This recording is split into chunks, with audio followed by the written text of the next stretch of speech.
तिनिचुकियात हम लोग गाड़ देगा साला तुम लोग को। मिकिर दम्भाली मैं যদি তিনিচুকিয়া জিলাৰ প্ৰশাসনক ফোন কৰো তেন্তে কেছ নলয়।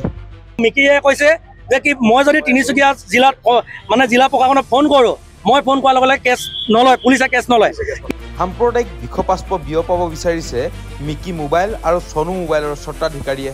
শুক্ৰবাৰে ডিগবৈৰ এগৰাকী যুৱকক টিডিএ মাৰ্কেটৰ ব্যৱসায়ীয়ে দলবদ্ধভাৱে প্ৰহাৰ কৰা ঘটনাৰ পাছতে গৰজি উঠিছে তিনিচুকীয়াৰ কেইবাটাও দল সংগঠন। শুক্ৰবাৰে ডিগবৈৰ যুৱকজনৰ লগত কি কাণ্ড সংঘটিত হৈছিল শুনক ভুক্তভোগী যুৱকজনৰ ভগ্নীৰ মুখেৰে। মোৰ আজি এক্সাম আছিলে, ফাইনেল এক্সাম ল কলেজৰ। তাৰপিছত মোৰ ভাইটিক লৈ মই আহিলোঁ ডিগবৈ পা এক্সাম দিবলৈ। মই এক্সাম দিব সোমালোঁ, তাৰপিছত সি টিডিএ মাৰ্কেট গ'ল মোবাইল বনাবৰ কাৰণে মিকি মোবাইলত। তাৰপাছত কি হ'ল, মই এক্সাম দিয়া খতম হ'ল, মই তাক ফোন কৰি মাতিছোঁ বুলি। সি মোক ফোন কৰি ক'লে ওলাইছোঁ বুলি কৈছে আৰু টিডিএ মাৰ্কেটৰ পৰা। অলপ লগে লগে আকৌ ফোন কৰি কিনি কান্দিছে, মোক বোলে মাৰা মাৰি কৈছে, ডিঙি চিঙি ধৰি মোৰ বহুত ভয় লাগিছে, জল্দি বুলি কৈছে আৰু মই কৈছোঁ তই ক'ত আছ, তই জল্দি বুলি কৈছোঁ আৰু।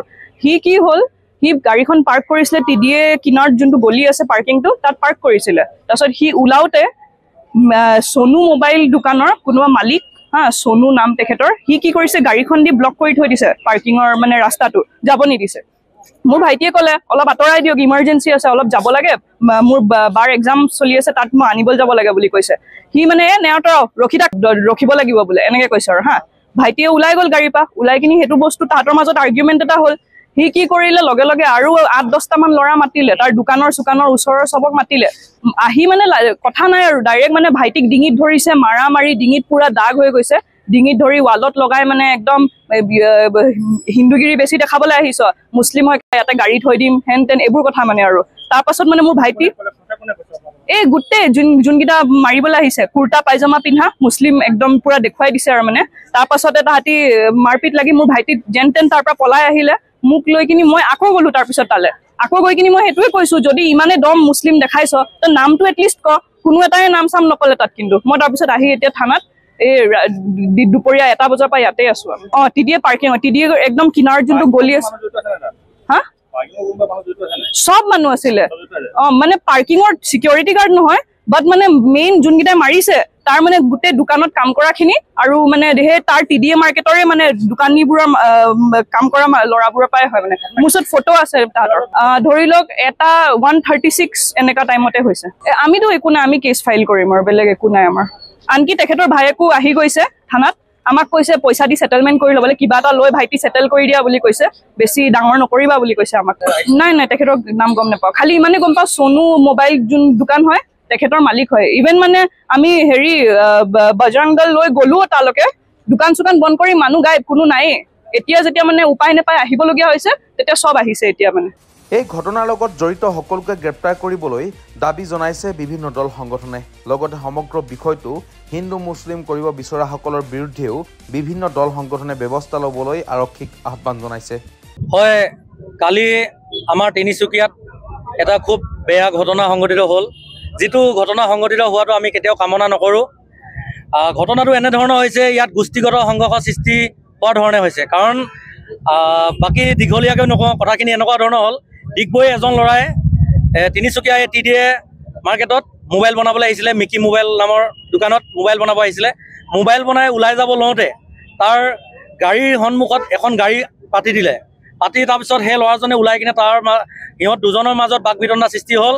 সেই ল'ৰাজন আছিল তিনিচুকীয়া টিডিএ মাৰ্কেটৰ ভিতৰতে দোকান থকা সনু মোবাইল দোকানৰ কোনোবা মানে কৰ্তৃপক্ষ মানুহ আছিলে। কিন্তু কথাটো এনেকুৱা ধৰণৰ হ'ল, আমি কেতিয়াও গোষ্ঠীগত সংঘৰ্ষ, সাম্প্ৰদায়িকতা সংঘৰ্ষ সৃষ্টি হোৱাটো আমি কামনা নকৰোঁ। কিন্তু যিহেতু তেখেতলোকে ষ্টাৰ্টিং কৰিছে, আৰম্ভ কৰিছে, দলবদ্ধভাৱে আক্ৰমণ কৰিছে। দুজন ব্যক্তিৰ লগত যদি কাজিয়া হ'লহেঁতেন আমি ক'বলগীয়া নাছিলে, কিন্তু তেখেতলোকে দলবদ্ধভাৱে আক্ৰমণ কৰিছে। আমাৰ খিলঞ্জীয়া ভাই ককাইসকলৰ ওপৰত সদায় বৰ অত্যাচাৰ। আজি কেইমাহমান পূৰ্বে তিনিচুকীয়াৰ খগেশ্বৰ ৰোডত এজন ল'ৰা অসমীয়া খিলঞ্জীয়া ভূমিপুত্ৰক মূৰত মাৰি ফালি দিছিল। সেই ঘাঁহ আজিও শুকোৱা নাই হয়তো, কিন্তু আকৌ এনেধৰণৰ এটা সংঘাত সৃষ্টি হৈছে। আমি এনেধৰণৰ সংঘাত সৃষ্টি হোৱাটো নিবিচাৰোঁ। গতিকে আমি আজি দলবদ্ধভাৱে আমি ওলাই আহিছোঁ, কিয়নো কালি এই ঘটনাটো সংঘটিত হৈ থকা সময়তে ল'ৰাজনক যেতিয়া মাৰি থাকোঁতে কৈ আছিলে যে কি তিনিচুকীয়াত যদি অসমীয়াগিৰি চলাবলৈ আহ বা অসমীয়া বুলি পৰিচয় দিবলৈ আহ, তিনিচুকীয়াত हम लोग गाड़ देगा साला तुम लोग को। এইটো কেনেকুৱা ধৰণৰ কথা। সেইকাৰণে আজি আমি অসমীয়া বা হিন্দু সকলোৱে আহিছোঁ যে কি ইয়াত আমি আজি আহিলোঁ টিডিআৰ সন্মুখত আছোঁ যে এতিয়া গাৰ দিয়ক আমি চাবলৈ আহিছোঁ। গতিকে আমি সদায় এইখিনি কথা কৈ আহিছোঁ, আমি সজাগ সচেতন হ'বলৈ হ'ল। আমি সকলোৱে অসমত অসমীয়াভাৱে জীয়াই থাকিব লাগে। আমি কোনো ধৰণৰ সংঘাত নিবিচাৰোঁ। গোষ্ঠীগত সংঘাতটো বহুত বেয়া কথা, এইটো হ'ব নালাগে। কিন্তু তেখেতলোকে যেতিয়া বিচাৰিছে আমিও হাত সাৱটি বহি নাথাকিম। গতিকেলৈ আমি পুনৰবাৰ অনুৰোধ জনাইছোঁ যাতে গোষ্ঠীগত সংঘৰ্ষৰ সৃষ্টি নহওক। প্ৰশাসনে আমাক 12 ঘণ্টা সময় দিছে। প্ৰশাসনে 12 ঘণ্টা সময়ৰ ভিতৰত সেই 13খন দোকানৰ ল'ৰাকেইটা, যি 13খন দোকানৰ ল'ৰাকেইটাই সেই ল'ৰাটোক, অসমীয়া ল'ৰাটোক হাত তুলিছিলে, মাৰপিট কৰিছিলে, সেই 13খন দোকানৰ ল'ৰাকেইটাক গ্ৰেপ্তাৰ কৰিম বুলি কথা দিছে। যদি প্ৰশাসনে 12 ঘণ্টাৰ ভিতৰত সেই 13খন দোকানৰ ল'ৰাকেইটাক গ্ৰেপ্তাৰ কৰিব নোৱাৰে, তেতিয়াহ'লে কিন্তু আমি এই টিডিএ মাৰ্কেট বন্ধ কৰিম আৰু সেই 13খন দোকানক আমি শাস্তি দিম। আমি সেই ওপৰত আলোচনা কৰিম। আৰু প্ৰশাসনকো আমি কওঁ যে কি প্ৰশাসনৰ কথাও এনেধৰণে ওলাইছে। কালি মিকিয়ে কৈছে যে কি মই যদি তিনিচুকীয়া জিলাত মানে জিলা প্ৰশাসনক ফোন কৰোঁ, মই ফোন কৰাৰ লগে লগে কেছ নলয়, পুলিচে কেছ নলয়। কি তিনিচুকীয়া জিলা প্ৰশাসন এতিয়া মিকি মোবাইলৰ ছত্ৰছায়াত চলি আছে নেকি? এনেধৰণৰ কথাবিলাকে আমাক মানে আঘাত কৰিছে। গতিকে প্ৰশাসন এতিয়া কাৰ পক্ষত আছে তেন্তে? প্ৰশাসন সদায় নিৰপেক্ষ হ'ব লাগে।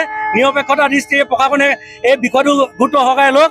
তাৰপিছতে আৰু যদিহে এই টিডিআৰ মাৰ্কেটৰ এই ল'ৰাকেইটাক যদি গ্ৰেপ্তাৰ কৰিব নোৱাৰে, দোষীক যদি গ্ৰেপ্তাৰ কৰি উচিত শাস্তি প্ৰদান কৰিব নোৱাৰে, তেতিয়া কিন্তু আমাক খিলঞ্জীয়া তথা এই হিন্দু সকলে আমি আহি কিনে ইয়াত প্ৰতিবাদ কৰিম আৰু দোকান সম্পূৰ্ণ টিডিআৰ মাৰ্কেট বন্ধ থাকিব অনিৰ্দিষ্ট কাললৈ। ধন্যবাদ। যোৱাকালি যি আমাৰ এজন খিলঞ্জীয়া যুৱকক এই ইছলাম ধৰ্মলৈ যি যুৱকসকলে আগুৰি মাৰপিট কৰিছে সাধাৰণ এটা পাৰ্কিঙক লৈ, কিন্তু তেওঁলোকে ইয়াত এটা কথা উঠাইছে, আমি কেতিয়াও ধৰ্ম আমি বিভাজন কৰিব বিচৰা নাই, কিন্তু তেওঁলোকে ধৰ্ম সুধি কালি মাৰা দৰে হৈছে বা অসমীয়া ইয়াত দাদাগিৰি নচলিব, ইয়াত মুছলিমৰ দাদাগিৰি চলিব বুলি কৈ সেই ল'ৰাজনক মাৰপিট কৰিছে। কিন্তু এই ক্ষেত্ৰত আমি সকলো আজি হিন্দু সমাজ, হিন্দু যুৱক আজি ওলাই আহিছোঁ। তেওঁলোকে বাৰে বাৰে এই টিডিআৰ যোৱাকালি ঘটনাটোৱে নহয়, আগতো আমাৰ খিলঞ্জীয়া যুৱকক মাৰপিট কৰিছে। তো গতিকে আজি আমি পুলিচ প্ৰশাসনক দাবী জনাইছোঁ, এই যিসকল দুষ্টিকাৰী ইয়াত জড়িত হৈ আছে তেওঁলোকে কৰেক্ট কৰি জেল হাজতলৈ প্ৰেৰণ কৰক, আৰু যি কেইজন ব্যক্তি ইয়াত জড়িত হৈ আছে তেওঁলোকৰ দোকান অনিৰ্দিষ্ট কাললৈ বন্ধ কৰিবৰ কাৰণে আমি দাবী জনাইছোঁ পুলিচ প্ৰশাসনক। আৰু অনাগত দিনত যদি এই আমাৰ যি নিৰ্দোষী ভাইটিজন যে পিটন খালে বা মাৰ খালে, এই ন্যায় নোপোৱালৈকে কিন্তু আমি হিন্দু যুৱকসকলে হাত সাৱটি বহি নাথাকোঁ, চিধা কথা। আৰু ইয়াত তিনিচুকীয়াত কোনো ধৰণৰ মুছলিমৰ দাদাগিৰি চলিব দিয়া নহ'ব। আৰু ইয়াত কালি যোৱা থানাত মিকি বুলি এজন ব্যক্তিয়ে কৈছে যে তেখেতে এটা যদি চিঞৰ মাৰে হাজাৰ হাজাৰ মুছলিম ওলাই আহিব। তো তেনেধৰণৰ বক্তব্য আমি ধিক্কাৰ জনাইছোঁ। আৰু মিকিক মই আজি এই সংবাদ মাধ্যমৰ যোগেদি মই জনাই দিছোঁ, মিকিক কিন্তু পিঠি ফালিম, চিধা কথা। যদি নেক্সট বাৰ এই তিনিচুকীয়াত দাদাগিৰি কৰে মিকি, কিন্তু তাক চিধা পিঠি ফালিম, এইটো মোৰ ফালৰ পৰা স্পষ্টকৈ মই জনাই দিছোঁ। আৰু অনাগত দিনত যদি খিলঞ্জীয়া যুৱকক কোনোবাই আক্ৰমণ কৰে, তাক কিন্তু প্ৰত্যাক্ৰমণ কৰিবৰ কাৰণে আমি সদায় অসমীয়া যুৱক প্ৰস্তুত হৈ আছোঁ। কিন্তু চিন্তা কথা, জয় শ্ৰীৰাম।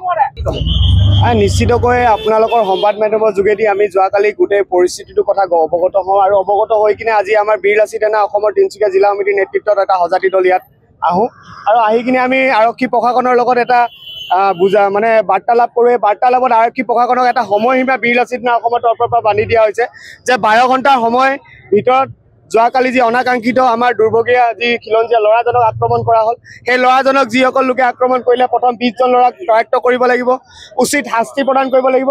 আৰু দ্বিতীয়তে আৰু এটা বিষয় ইয়াত উত্থাপন হ'ল যে কোনোবাই হিন্দু মুছলিমৰ কথা এটা কৈছে। ইয়াত আমি শুনিবলৈ পাইছোঁ হিন্দু মুছলিম এটা জাতিকৰণ এটা কথা কোৱা হৈছে।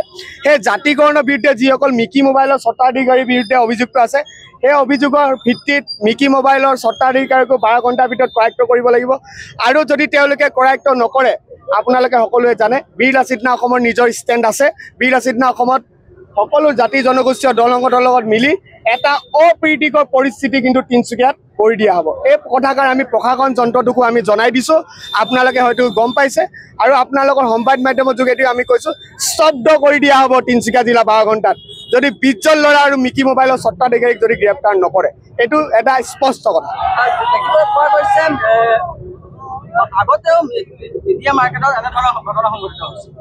না, আপোনালোকে জানে যে যেতিয়াৰ পৰা বিজেপি গভৰ্ণমেণ্টখন আহিলে তেতিয়াৰ পৰা এই হিন্দু মুছলিমৰ যিটো সংঘাত, এই সংঘাতটো ক'ৰবাত নে ক'ৰবাত সৃষ্টি হৈ আহিছে আৰু খিলঞ্জীয়াৰ পক্ষত সদায় বীৰ লাচিত নাহমে কাম কৰি আহিছে অনাগত দিনত চোকা নজৰ আছে এওঁলোকৰ ওপৰত আমি কেনেকুৱা ধৰণৰ কাৰ্যপন্থা অৱলম্বন কৰিব পাৰোঁ ইয়াৰ ওপৰত আমি আলাপ আলোচনা কৰি আছোঁ চিন্তন মন্থন কৰি আছোঁ আগলৈ আমি চাম জাতিটোক কেনেকৈ ৰক্ষা আমি দিব পাৰোঁ আচলতে দল সংগঠন বুলি নহয় যাৰ আজিৰ দিনটোত অসমীয়া বুলি তেজ আছে সেইসকল ব্যক্তি ওলাই আহিছে আৰু কাৰণ কি হ'ল ইয়াত এটা বিগ বাষ্প বিয়পাব খোজা কেইজনমান মুছলিম যুৱকে নামুত নাচুত কাণ্ড কৰিছে তাৰ প্ৰতিবাদত আমি ওলাই আহিছোঁ এজন হ'ল মিকি মোবাইল স্বত্বাধিকাৰী আৰু এজন সোনু মোবাইলৰ স্বত্বাধিকাৰী সোনু মোবাইলৰ পৰা আৰম্ভ হৈছে আৰু এনেকুৱা ধৰণৰ বিগ বাষ্প বিয়পাইছে যে হিন্দু মুছলিমৰ এটা বিগ বাষ্প বিয়পাইছে আমি তিনিচুকীয়া তথা বেংগলৰ ৰাজ্যত থকা আমি প্ৰতিটো জনগোষ্ঠী খিলঞ্জীয়া আমি কিন্তু সমিল মিলে সকলো সময়তে থাকিব বিচাৰোঁ এনেকুৱা মিকিৰ দৰে ব্যক্তিয়ে কিয় এনেকুৱা কৰিব বিচাৰিছে আৰু গতিকে আমি প্ৰশাসনক 24 ঘণ্টা নহয় 12 ঘণ্টা আমি সময় দিছোঁ ইয়াৰ উচিত তদন্ত কৰিবৰ বাবে আৰু যিগৰাকী মহিলা তথা এগৰাকী যুৱকৰ লগত যিটো ঘটনা সংঘটিত হৈছে উচিত তদন্ত হৈ ন্যায়িক হিচাপে আমাৰ আৰক্ষীসকলৰ ওপৰত দৃঢ় বিশ্বাস আছে তেখেতসকলে ব্যৱস্থা কৰিব বুলি আশা ৰাখিছোঁ কিন্তু আমি যিটো সময়সীমা নিৰ্ধাৰণ কৰি দিছোঁ যদি তাৰ সময়সীমা উকলি যায় কিন্তু আমি গণতান্ত্ৰিক প্ৰক্ৰিয়াৰে আমি আন্দোলন কৰিবলৈ বাধ্য হ'ম এবাৰ চাৰিআলিত বিদেশীৰ লগত লাগি এবাৰ জেল খাবলৈ সাজু হৈছিলোঁ আজি পুনৰবাৰ ওলাই আহিছোঁ দ্বিতীয়বাৰ লাগিলে তৃতীয়বাৰো জেল খাম জেলত মোৰ প্ৰথম ভৰি ঘৰ দ্বিতীয় ভৰি গতিকে মই আপোনালোকৰ জৰিয়তে অনুৰোধ জনাইছোঁ মুখ্যমন্ত্ৰীক এইটো বিষয়ত হস্তক্ষেপ কৰিবলৈ অনুৰোধ জনাইছোঁ তিনিচুকীয়া উপায়ুক্ত মহোদয়ক এই বিষয়ত হস্তক্ষেপ কৰিবলৈ অনুৰোধ জনাইছোঁ আৰু TDR চেয়াৰমেন আমাৰ এজন মটক জনগোষ্ঠীৰ এজন বিষয়া আগতে মানে এজন দল সংগঠনৰ নেতা এতিয়া বৰ্তমান TDR চেয়াৰমেন কাজল গোহাঁইক অনুৰোধ কৰিছোঁ যে TDRখন আজিৰ পৰা অনিৰ্দিষ্টকালীন বন্ধ কৰি দিব লাগে যিহেতু TDR মাৰ্কেট TDR আণ্ডাৰতে আছে গতিকে তেখেতক আমি আপোনালোকৰ যোগেদি অনুৰোধ জনাইছোঁ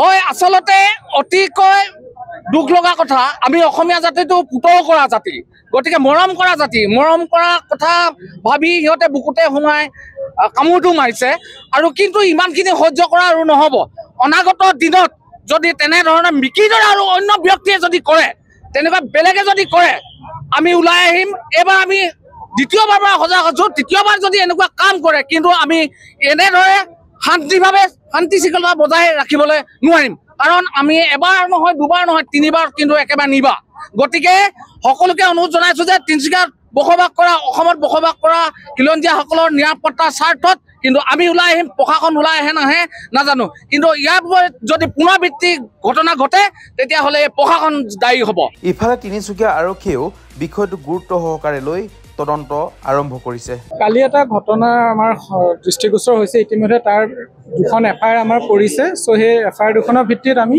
কেছ দুটাৰ তদন্ত চলি আছে ছেকেণ্ডলি কালি আমি যিটো ঘটনাটো দেখিছোঁ তাত দেখিছিলোঁ যে সমস্যাটো অকণ পাৰ্কিং ৰিলেটেড আছিল আৰু আপোনালোকে জানে যে TDAটো এতিয়া আপোনাৰ AT ৰোডৰ একেবাৰে কাষত আৰু অলপ পাৰ্কিঙৰ সমস্যা আছে তাত চ' TDAত সেই সমস্যাখিনি কি আছে আৰু তাত কেনেকৈ আমি দূৰ কৰিব পাৰোঁ আৰু TDAৰ এলটমেণ্টৰ সময়ত দোকানখিনিক যিখিনি নিয়ম কানুন বান্ধি দিছিল সেই গোটেইখিনি তেওঁলোকে ফ'ল' কৰিছে নাই চ' সেইটো এটা আমি ছেপাৰেটলি এটা এনকুৱাৰী আজি কৰি আছোঁ আৰু আমি এতিয়ালৈকে যিখিনি ফাইণ্ডিংছ পাওঁ সেইখিনিৰ ওপৰতো আমি আমাৰ অবজাৰভেশ্যনছখিনি কনচাৰ্ণ ডিপাৰ্টমেণ্টবিলাকক আমি জনাম চ' কালিৰ ঘটনাটো ইতিমধ্যে এটা কেছ হিচাপে তদন্ত হৈছে কিন্তু যাতে ইয়াত যিখিনি চিটিজেন ফ্ৰেণ্ডলি আৰু কৰিব পৰা যায় যিহেতু ইয়াত যথেষ্ট ৰাইজৰ সমাগম হয় ভেহিকেল মুভমেণ্ট যথেষ্ট হয় পাৰ্কিঙৰ অলপ অসুবিধা আছে সেইখিনিও যাতে আমি অলপ আৰু ঠিক ঠাক কৰিব পাৰোঁ তাৰ কাৰণে আমি ছেপাৰেটলি এটা এনকুৱাৰী কৰি আমাৰ অলপ ফাইণ্ডিংছ আমি অলপ কৰি আছোঁ নাই এতিয়া এইখিনি তদন্তত আছে চ' সেইখিনি গোটেইখিনি আমাৰ তদন্তকাৰী বিষয়ে কৰি আছে চ' বেছড অন ইনভেষ্টিগেশ্যন আমি আমাৰ কামখিনি আগবঢ়াই দিম